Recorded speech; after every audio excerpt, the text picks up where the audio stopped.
Welcome to episode 6 of the Sun Coaches West podcast. Honored today to have a great young football coach join us. I want to introduce Steve Oliver as the assistant offensive line coach for the Detroit Lions. Good morning, Steve. How are you? Good morning, Sig. Thanks for having me on, man. I'm doing well over here. I appreciate the opportunity and excited to chat with you today. Well, it's great to have you. You guys got that limited window of time off, and we're fortunate to hit it. When do you report to camp now? I want to say we're back on July 16th, 15th or 16th, not the calendar right next to me, but it's a little bit earlier with that with the Hall of Fame game up against the Chargers here, opening up preseason this year, so puts us back a little bit earlier, but it'll be good.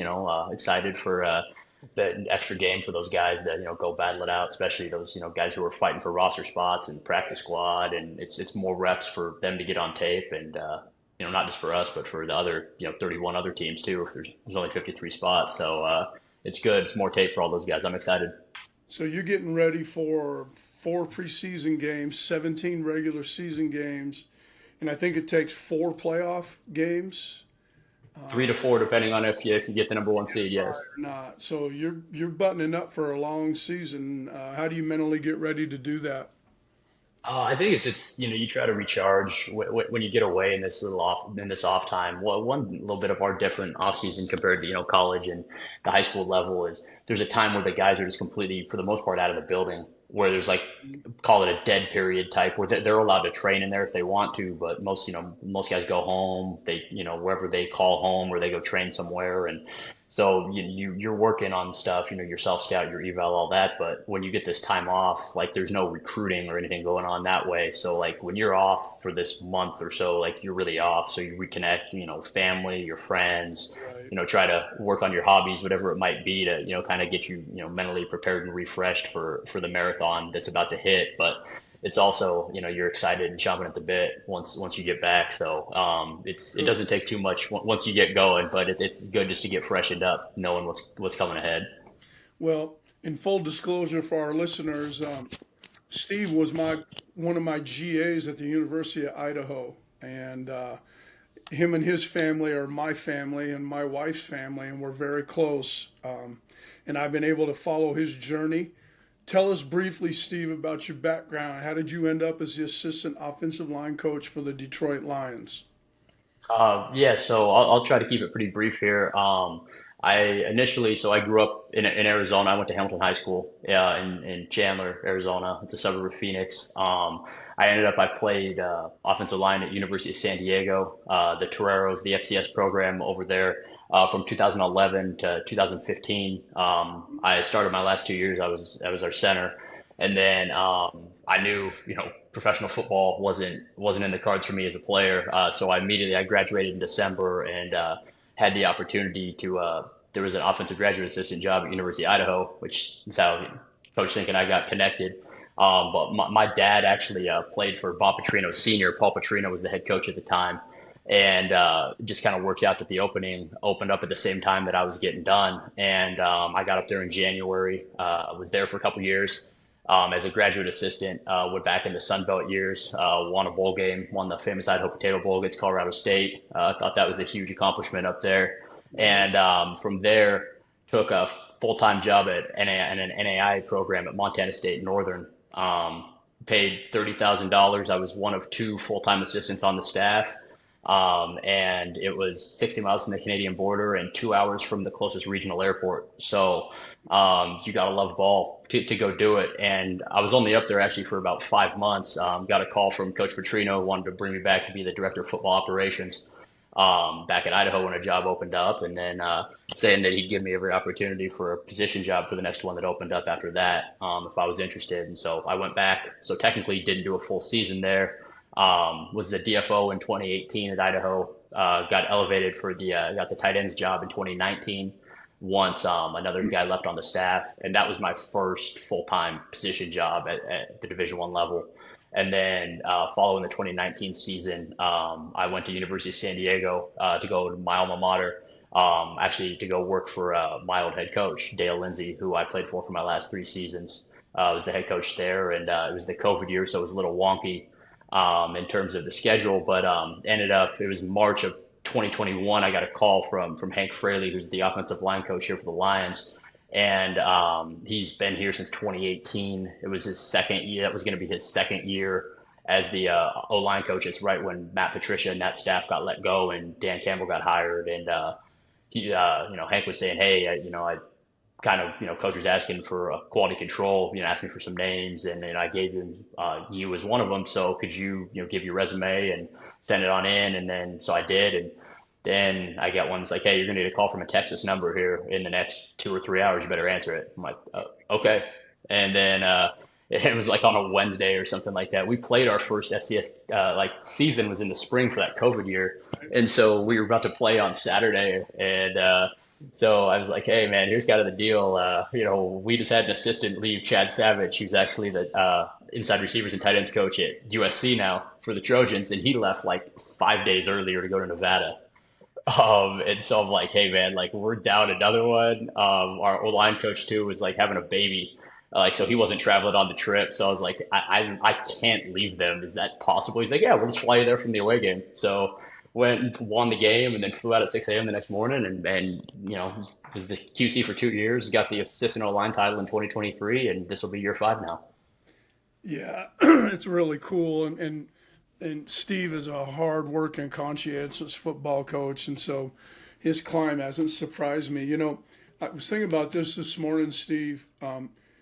Coach Paul Petrino did you and Bobby Daly a real plus by the way he brought you up through the jobs in the profession. And I go to that. You worked with Aaron Glenn last year.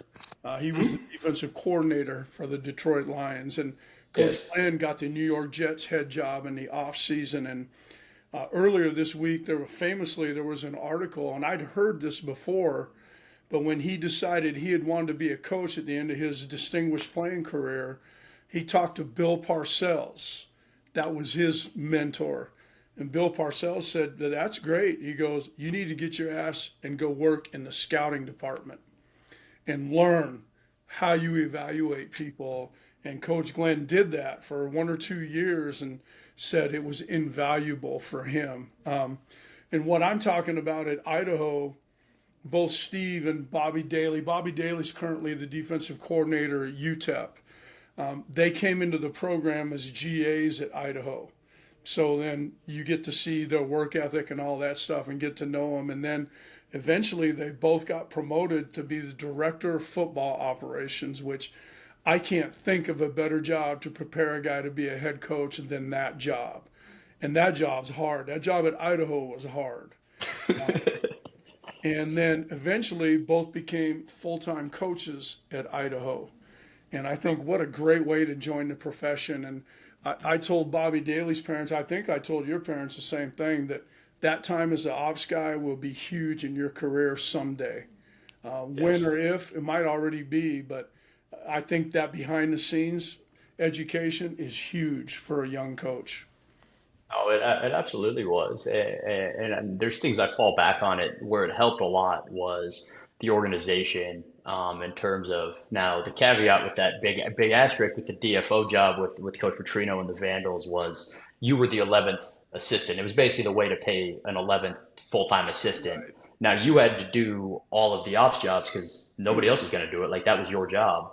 But it was also implied that you had a specific role, NCAA approved, within the rules in terms of you were back in those days before the accountable coaches rules, you could game plan, you could do a lot of that breakdown, scouting type stuff. You just couldn't directly instruct the players, but it was a way to get another coach. So you were really learning how to, I hate the word multitask because a lot of times it means, average at both, but it made you delegate and prioritize. You delegate certain things that you knew you could to like our assistant DFO who was a volunteer, or we had recruiting interns, certain things that you knew you had to do, get your routine in there because there wasn't really a playbook for it, but also knowing how the week went, what the head coach goes. And really the best lesson I probably learned from it was what to keep away from the coordinator and the head coach's desk that you could handle yourself, and knowing when you had to go knock on that door and go either deliver bad news or go ask an advice or an opinion or what they wanted done. But as much as you can keep things away and let them do what they do best, there's already a lot of hats that the head coach at any level, the high school, college, the pros, has to wear. The more things that they can trust for you to keep off their plate and handle yourself is, it was a good learning experience that way. So I'm very grateful. It's helped me in my career prioritize that way. I think that's a good point you bring up for the coaches to hear. I was a coordinator at Idaho, and I felt like my job was to keep stuff off of the head coach's desk.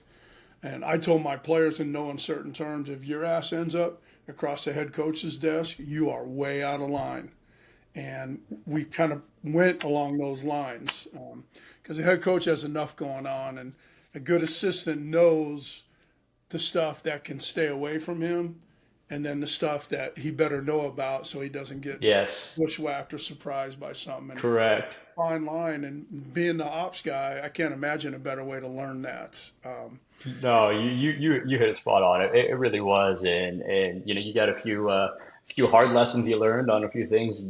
I think I was 24, 25 years old, and there's a few times when you're like, oh no, he doesn't need to know this, and turns out no, he did need to know that. And Right. okay, well, then the biggest thing is like, I think Coach Petrino, not without speaking for him, he knew that like guys like myself and Bobby were going to make some mistakes, but he also trusted that we'd learn from them and wouldn't make the same mistake again. So he, one thing that I really am grateful for Paul Petrino for is that he let you fail, and I say that as a compliment because he wouldn't just let you fail and then yell at you. Like he'd yell at you, but he'd tell you why it was wrong or why he didn't like it or what you should do, and then allow you to correct course from there. It wasn't just sometimes it was guidance, sometimes it was let you learn the hard way, and then other times it was status quo and nothing was said. You keep doing your thing, but he would turn into teaching moments, and you just suck the message out, and not always you hear the message more so than how it was said. And that's a good lesson I've kept in my career too. But there was always lessons involved with that. Also correct. So you've coached at the college level, now you coach in the NFL. To me, it doesn't make any difference. Tell us what you think some of the qualities are that makes a great assistant football coach. I think attention to detail. I'd say love for the game and love for the players. At any level, if you don't love the game and you don't love being around the guys, whether it's on the grass, in the meeting room, whatever it is, then I think you're gonna struggle to go to work every day. So I don't feel like I've worked, even on those long days, I don't feel like I really truly have a job because I love what I get to do. You love some days more than others, but I think, like I said, love of the players, love of the game, attention to detail, just on the little things, and just speaking the same vision. The biggest one I'd say though is, the same vision as the head coach, and if you're the coordinator of the head coach, and if you're a position coach or an assistant, is this is executing the vision of the head coach and the coordinator, and being everybody's rowing the boat in the same direction, and pulling their weight the same way. Mm, And then I just say that no job, no task or no job is ever too small for you, no matter how far you climb, whatever your title is.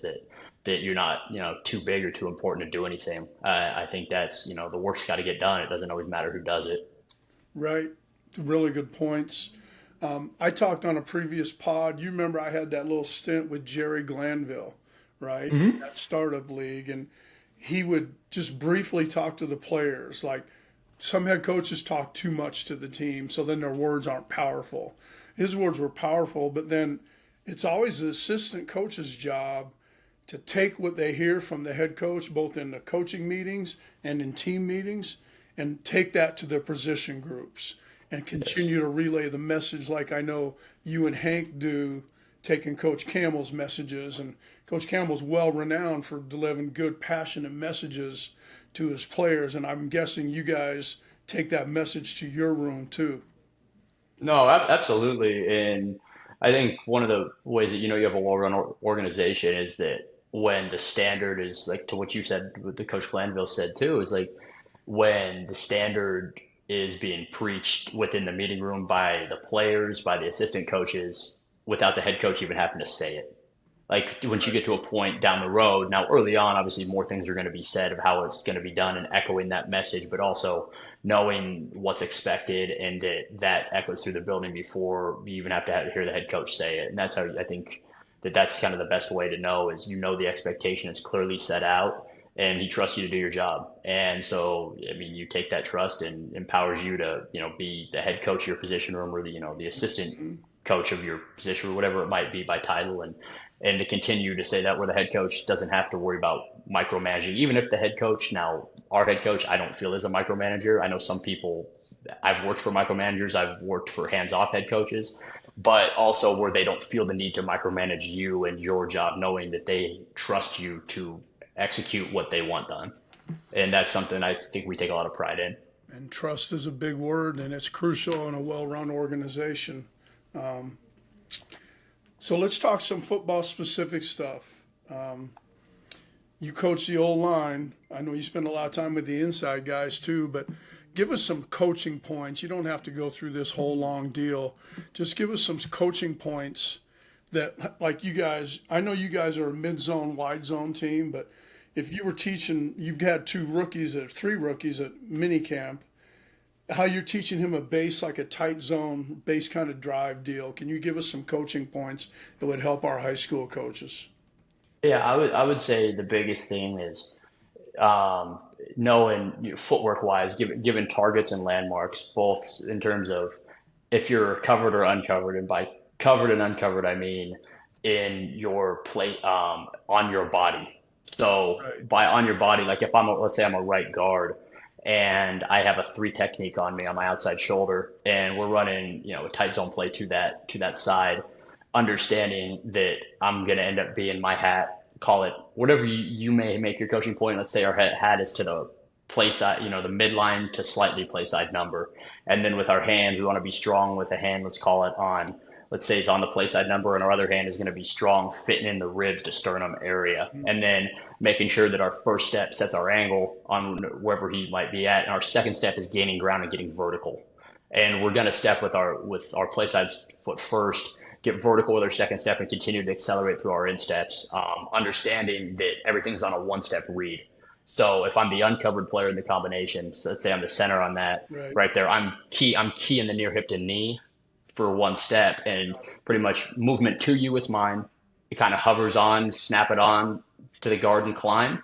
And then if it goes away, then you're on your climb. And also understanding that, the most important thing is blocking the down guys first. So we need to make sure that in terms of, but we're on the same page, and that until we get even with the linebackers or they truly declare to us that they are downhill, that we don't need to come off our combination.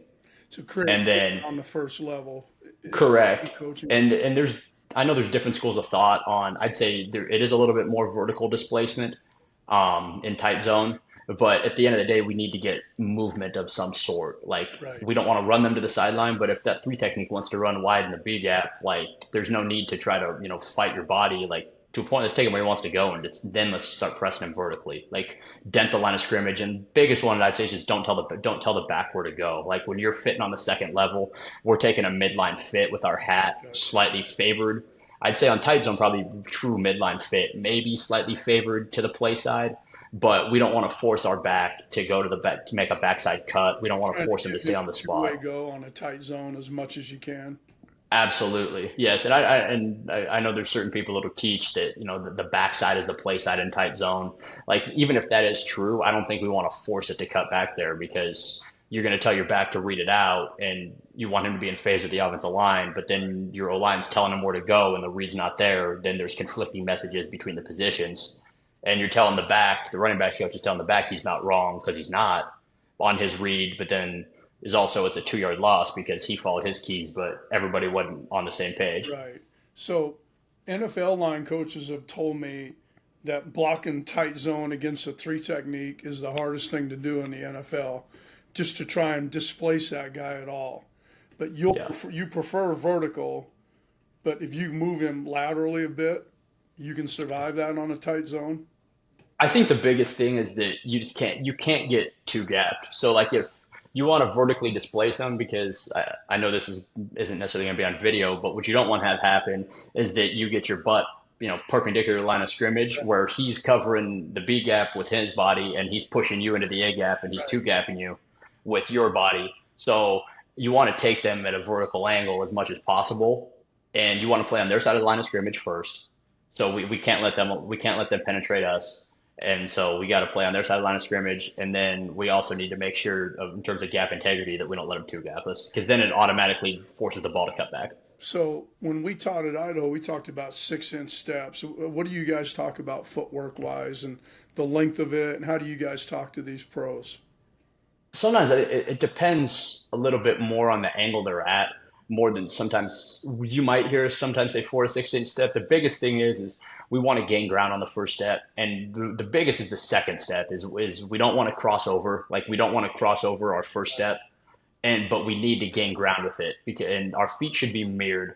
So pretty much within reason, saying like if I take a 4 to 6 inch step, my second step should also be taken, call it a 4 to 6 inch step, so that my feet stay in phase. And it would keep you square then. And then Yes. the back, a good ass to read and not one that's turned.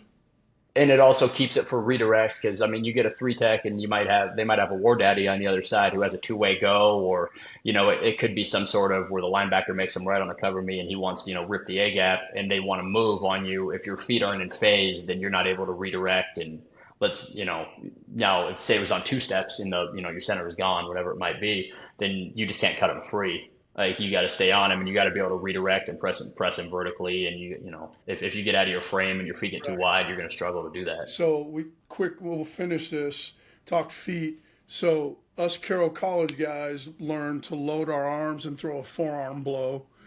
And then most of us then transform that to load our arms and deliver a hand blow. You guys aren't necessarily loading your arms, but how did they deliver a blow in a base drive scenario?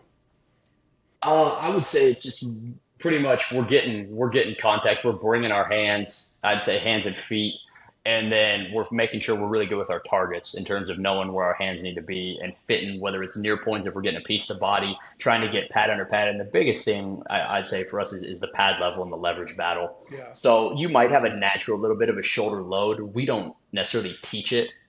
But naturally, some guys might. We're not a forklift operation as much, where I know some people are true up and under teaching. Right. But it's more shooting and attacking and striking defenders and accelerating your feet and running off the ball. Like a big thing is saying run off the ball. That's not only a wide zone thing for us. Like you can still run off the ball in tight zone. Like it's just 'Cause I thought your targets might be tightened obviously a little bit more and ready for movement, but to run off the ball on tight zone, but you guys do. I mean, it's just what we don't want to do is you can't be sitting ducks. Like we still say that everything you want to get your first two steps in the ground as fast as we can. How quick can we get two in the ground, and then continue to accelerate 3, 4, 5. Getting going. So I don't think it's more calculated now. Your landmarks are tighter, Right. so that's why I say like you can still run off with violence and intensity and going vertically. It just so happens that people think run off is accelerating and opening your strides with these big long ones. No, run off the ball. You're just accelerating with force off the ball. Good point. So when Steve was introducing himself, he talked about playing at Hamilton High School in Arizona, and when he was there, they won three straight state football championships. The head coach was Steve Bells. Bellis. Bellis. Yeah, I knew that too. So under Coach Bellis, what made Hamilton High such a great program for these high school coaches to hear? I think Public school, by the way, it wasn't a private school. I think one of the things that just really stood out to me throughout the years was development from the varsity all the way down to the young guys. I mean, we were fortunate to always have numbers. I mean, we had over 100 kids on all levels. It's a big school, but in terms of the top-down messaging, and the standard that was set, the standard was to win the state championship every single year and to compete on a national stage back when I was there. And I think it matched that there was no special treatment we were fortunate to have a lot of Division I players and top recruits, but there wasn't special treatment in terms of, oh, well, they don't have to show up at this time. Guys don't have to do that. Like, if anything, guys were ridden harder that were your top guys. Mhm. And I think it was led to good, there was always good leadership involved. But everybody got coached. That's the biggest thing that really sticks out to me is that the old guys were good to the young guys, and the position coaches were all very knowledgeable. The message was the same, and that from the number one player on the roster to the 100th man on the roster, all got coached. Now, reps, that doesn't mean reps were equal, but in terms of individual drills and everything to that point, everybody got call it everybody got reps in indie drills. Everybody got reps and it came to that. Everybody got coached on that, and the standard was the same. There was no, if the last, you have 15 linemen, let's call it, and the 15th guy doesn't do it right, everybody's going back. It's not acceptable because he's not going to be a next level player, or because he might not play much in the games. Like, everybody was held to the same standard, and if you're 4 or 5 star recruit having a bad day, didn't matter. You're going again. And I think it led to a standard of excellence, and it was discipline. We ran on Mondays. We had penalty Mondays. You ran half gassers for every penalty that was had across that was legitimate. And I think game plans were sound, and we played complementary football. Yeah, it's good what you just said about everybody getting work. So Steve's in Detroit, obviously. I'm in Las Vegas, but Barry Odom just completed a phenomenal 2-year run here. And before he came to UNLV, he'd been the head coach at Missouri. And there was an article done during his second year about, so what did you learn from being the head coach before to being the head coach now? He goes, the number one thing we change is we rep guys 3 deep, even during the season. He goes, then your team has better spirit, better chemistry. You're more, you can navigate injuries when you get those. But everybody's happy because everybody's working. And he did exactly that. And you said that they coached everybody at Hamilton. I think that's huge because eventually everybody's going to have something to offer, and you just never know who may have to offer it on a Friday night in high school, on a Sunday in the NFL, on a Saturday in college. So setting that standard, I think that's really good. That was great information, Steve. Let's get back to another football one because I know I used to get asked about it a lot. I bet you do too. Give us some specific coaching points to teach a kick slide for an offensive tackle. So That being I'd say said, we know that Steve is around 2 of the best in the league, but I bet you guys coach him the same because I know you've told me those guys expect to be coached hard. they do, and that's the thing I think that makes them so good. I mean, they both made Pro Bowls. I mean, Penei's still, I think, not even 25 years old yet. He's made several Pro Bowls, and Taylor Decker's going into, I think this is year 10 now, when he's playing at a high, at a high level. And the big thing is that they want to be coached. There's now, when you've taken 10,000 reps, sometimes there's less things that you have to coach on because they already feel it or know. But it's also you're saying it, and hey, I think this is getting a little bit here. The difference, I'd say, and then I'll get to the kick slide part, is a lot of times here you'll ask more so than hey, hey, no on this. It's hey, what were you trying to do with that there? Because a lot of times there's a reason. Oh, I was trying to work this, and sometimes there is I didn't feel it. Sometimes I got under myself, I kicked under myself, I didn't feel it. Other times it might be, hey, I took a bad angle, I tried to recover, or hey, I tried to jump him through here, my weight got outside.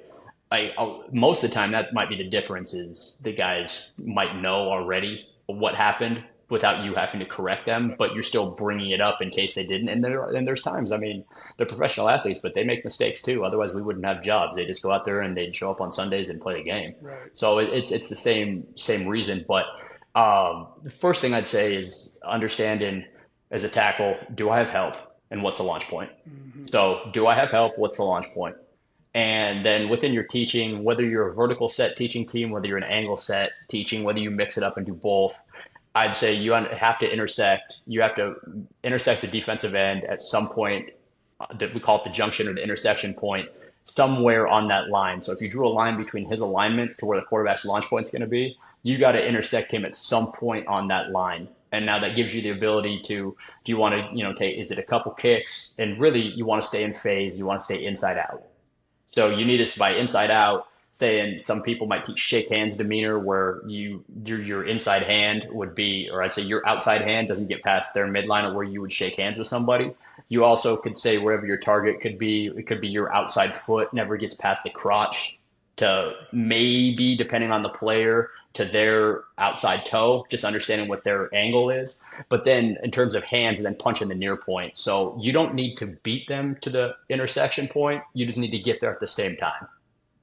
And then as long and if you beat them there, tempo down, don't drift back. So like if you have a tackle, like both of our tackles are really quick out of their stance, can use it to their advantage. Mm-hmm. And if you go and watch tape and throughout the whole league, like not only our guys, but if you go watch and what the really good tackles will do is if they beat the end to the junction, is they'll end up they settle and they wait. They don't stop their feet, but they settle and they don't drift and give ground back.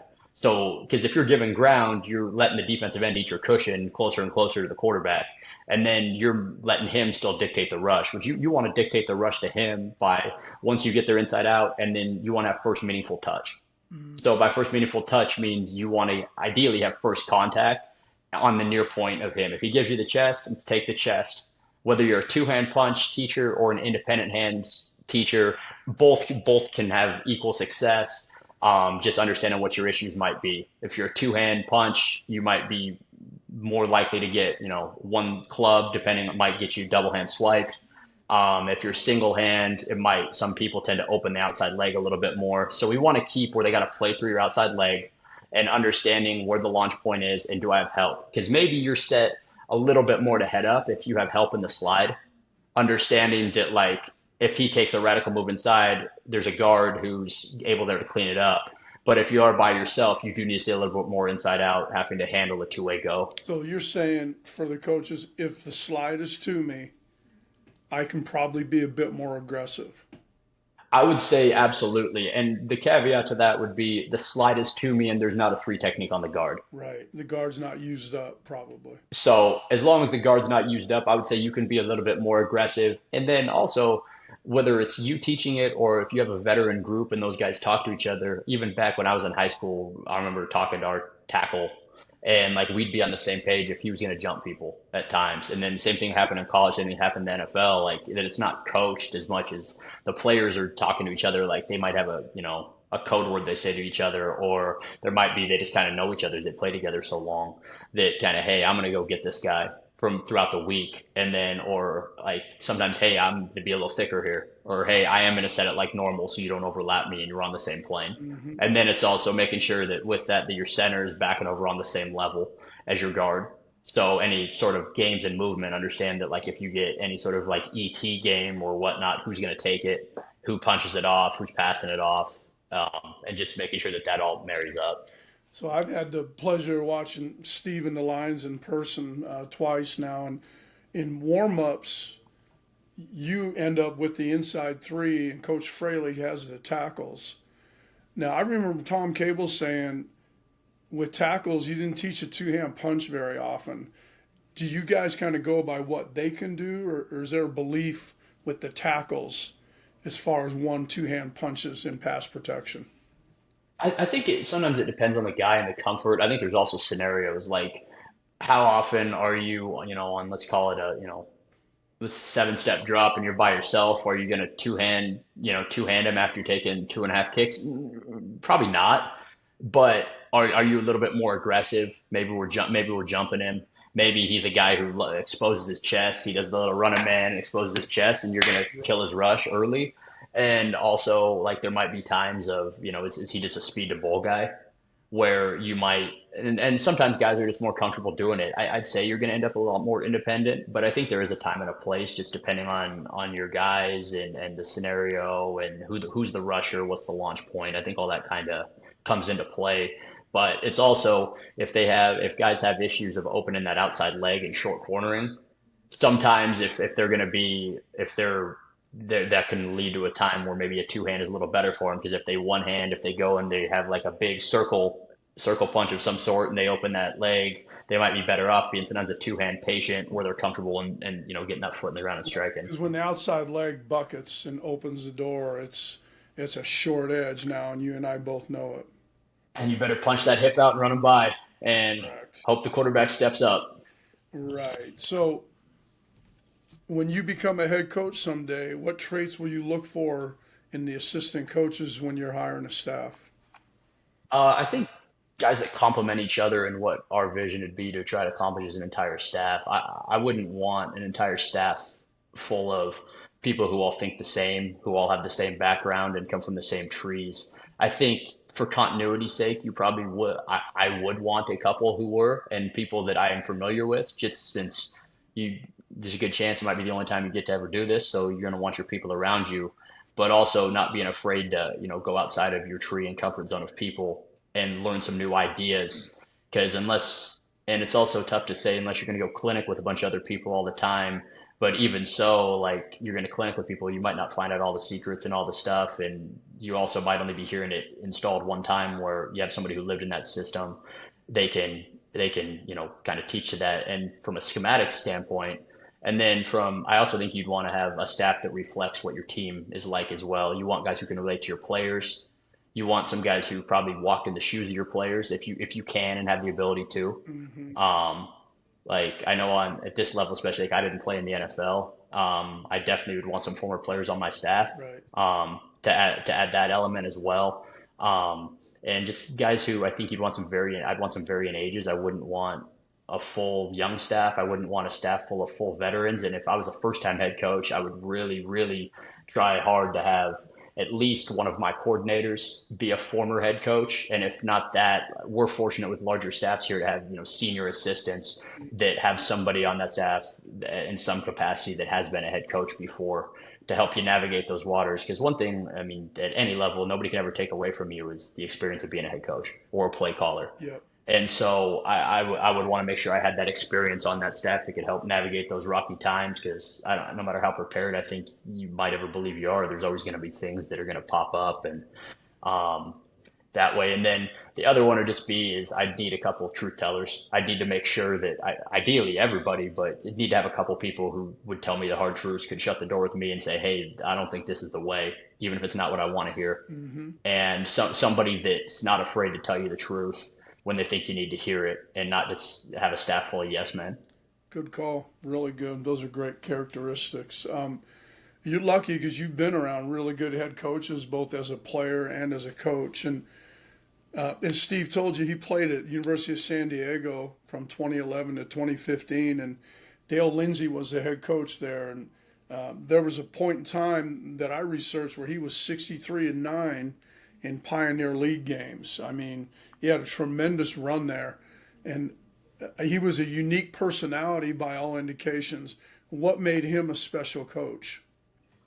Oh man, Dale's the best man. He got his first head job I think he was 69 years old. He was our defensive coordinator. So Ron Carriger was my head coach my first 2 years, who took the San Jose State job.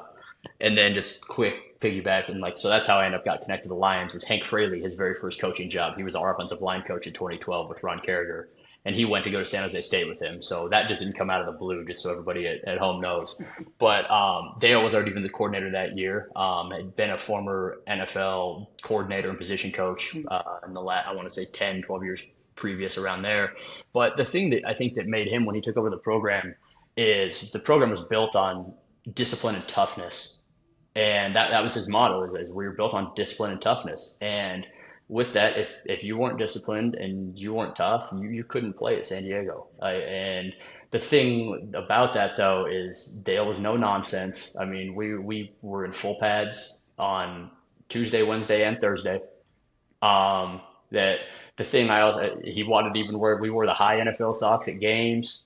Even the first spring spring or whole year there, he wanted to make us wear them at practice too. And finally, we got the kibosh put to that. But the thing is that I don't think a lot of people understood at the time was that Dale was a very reasonable man too. So he was a no nonsense old school. We didn't have music at practice and that, but also you could go and knock on his door and shut the door and be like, hey man, I don't know about this. And he's going to be like, all right, what do you propose?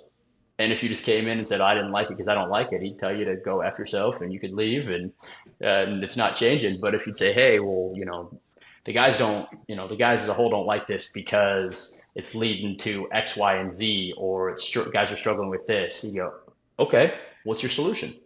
Our solution is, so it's like the socks thing. Well, no, everybody has. Okay, well, what's your solution? Everybody wears team issued black or white socks, whichever one's it. It's like, okay, which one? Black. Okay, we'll make sure that everybody has them. Everybody wears black socks to practice. If they don't, it's on you, and you get punished. Done. Like, so you had a solution. He's willing to listen to you. Hey, coach, we don't like the pregame music. The stage, because we didn't have a huge marketing department. Okay, what do you propose? We'll make sure it's approved and the athletic director's okay with it. Okay, fine. Like, so he was reasonable. You just had to come up with things that way. But the standard was the standard in terms of he was very firm, but he would crack jokes all the way through warm-ups with you. And he would tell funny jokes, dirty jokes, tell stories, the best of them. But when it was time to go, you knew it was time to go, and you knew clearly what the rules were. He didn't have 1,000 rules, but that's the thing. There wasn't a list of rules that you were debating on what could and couldn't be broken or what was this. Like, there wasn't gray area. You knew what the standard was, and you also knew what the consequences were if you broke the rule. And that went from the top down. And so when that was the case, everybody knew what to expect, coaches, players. And then you also, like, you understood it. And if you didn't like it, go play somewhere else. And so I think that's one reason that there was such a strong track record of success, and I thought he hired pretty well. And we had a good run of assistant coaches who moved along there too. And getting to see it as a player and a coach with him, I got to see both sides of it. And that was the case too with assistants. Like, he let the assistants have a lot of, he ran it like an NFL team in terms of letting the coordinators run their sides of the ball. Now he'd have his input with things in terms of, no, we're not doing that. Or as long as I'm the head coach, we're not doing that. But he'd also let you do your thing. He'd stay pretty hands off. I was the recruiting coordinator the year I was there, and he goes, all right, it's your show. How do you want to do it? What would you like to change or implement? And he'd listen, and there's certain things he'd be like, I don't like that. And you could be like, well, coach, this is why I think we need to do it with this. And he'd be like, all right, maybe. Or he'd be like, no. And there was hardliners, and you knew it. And he just expects you to be loyal, and he didn't mind if you disagreed. But at the end of the day, you walked out of the room and everybody was on the same page and rowing the same direction. We're good. That's cool. That's a good description. So you've done, and we've kind of documented this, but you've been able, within the organization that you're in, you've been able to move up some. So what advice can you give coaches to get additional responsibility and earn internal promotions? In other words, and these were your words, ways to stand out on the staff without being an ass kisser. Yeah. So I think the biggest thing that you could do is that you you just, no job, like I said earlier, is like no job's too small for you, that you're trying to pick up the slack, and whatever job you're given, be the best at it possible. If you're the QC, or you're a GA, or you're a volunteer, whatever it might be, and you're responsible for doing the breakdown, like, okay, that breakdown better be perfect. Like, you better treat that breakdown like if you were the coordinator and you were building your call sheet. And that's that. No job, like, you treat that job like it's the biggest job you have. If you get one period of individual drills that you get to script, it better be the best ones, and you better have intention and reasons, why. Or if you're given suggestions, just don't be afraid to keep suggesting things, knowing when to talk, know when to listen. Early on, especially, is a lot of listening, but when you get your window or you're asked, you give your opinion, and you can't be afraid to get nipped at or told no or whatever the case is. But if they're asking you, like, if somebody in a higher position is asking you, it's usually at that time there's no charity involved. They don't ask you just to ask you. So stay listening, stay ready. And then I would say just the biggest one is that I'm not always going to say come early, stay late. There's something to that, but I'd say be efficient with your time. Like, you don't need to be a desk guarder, but like, desk guarding is not going to get you up there. Oh, he's always here. No, what's going to matter? His work's always done. His work's done at a high level, and he's bringing value and something new, that, a new way of, hey, this is all the things that we require in the breakdown. Okay, cool. Maybe there's something else that you also notice in the breakdown. Bring it up, everybody. Maybe there's another way that that you can exploit the defense, or the offense that you catch. Maybe you start an additional column of the breakdown that you notice things that way. I would just say finding a way to ultimately bring value. And then I would say is, you want to learn when you're in those roles is talk to the assistants, talk to the coordinator. If you're on a small staff, talk to the head coach. And most people in this profession, are willing to help. Like they were a young coach at one time too, and not just asking them to, to put you on with all the secrets, but ask to do stuff for them. Hey, what can I do to make your job easier? Hey, what do you need done? And it might be as simple as, hey, can you build my cut-ups? And that's all the value they might see you at the time. Can you just literally put these plays together? Well, you better put them together like your life depended on it. And that's how it happened for me when I first got here with an assistant who ended up having a pretty good climb. And ended up, Ben Johnson was the one who's like, can you build these cut-ups exactly like this? And he's like, and I mean exactly like this. And he's like, yes, got it, absolutely. And then he's all right. And then you go and you do it, and then you build them, and then you do what's asked of you, and then slowly you start to kind of see the process, and you can reverse engineer some stuff, kind of figure out not all the things by any stretch of the imagination, but kind of how guys think. And then they see you around, they see you're reliable, and then that tends to spread throughout the staff and the decision makers. And then eventually, when the decision makers see an opening and they don't want to go outside of the building, they want to, they're usually going to look in their own building first before you go outside the building. And that doesn't always mean that's how it's going to work, but you're usually going to get the first opportunities. They know you, the devil they know versus the devil they don't. They know your weaknesses, they know your strengths, they know where you can bring value. And if you did all that with your current job, why wouldn't you continue to do more with your new one? So just continuing to be available and bring value in any way you can, for whatever the job's given. Good. I enjoyed that because, there's an old saying, right? The big time is where you're at. But what you said was the big job is the one you're doing. And Yes. you take any task and you treat it like it is the call sheet for Sunday. And Yeah. then eventually people will see that's a reflection of your work ethic.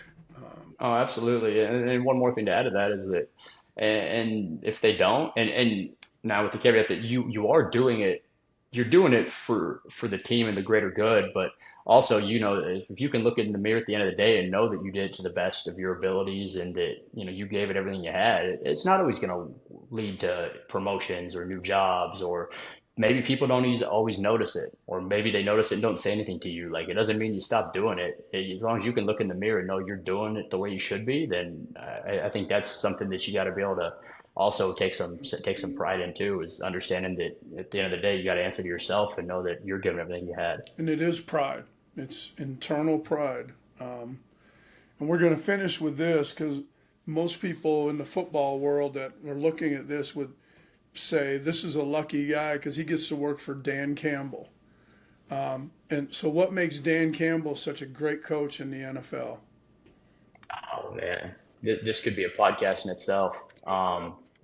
But I'm extremely fortunate that Coach Campbell took a chance on somebody he didn't know, in me, 5 years ago, and I think one of the things he does so well is his ability to always, two things would be always keeping the team and everybody motivated, the team and staff motivated and able to pull you out of a dark place.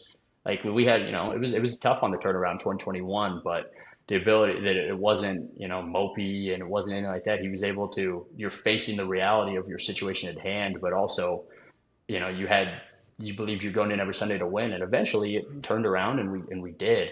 But I'd say that was one thing, and without being phony and full of BS either, like it's legitimate belief, and you don't want to disappoint him. Like it's not you're not worried about getting yelled at or anything like that. It has nothing to do with that. It's you don't want to disappoint him, and with your standard of how you operate. And so I think that's one thing, that the standard is the standard. The standard doesn't get compromised for anybody on staff, players, and anything to that extent. And that's clearly, known, and you take pride in your work, and it trickles down. But also the last thing to be is he doesn't care sometimes where an idea comes from. Like you have a voice. You might not have as much of a voice as obviously as a coordinator or certain other guys, but like when you have a time, like you get asked something, like if you have a good idea, he's going to listen to you. And he doesn't have an ego. He's not, he's very down to earth. He's very approachable, and I'm very fortunate to work for him. You talked about that he gives you that feeling and you don't want to let him down. I'm guessing from watching you guys play, the players get the same feeling. Yeah, absolutely.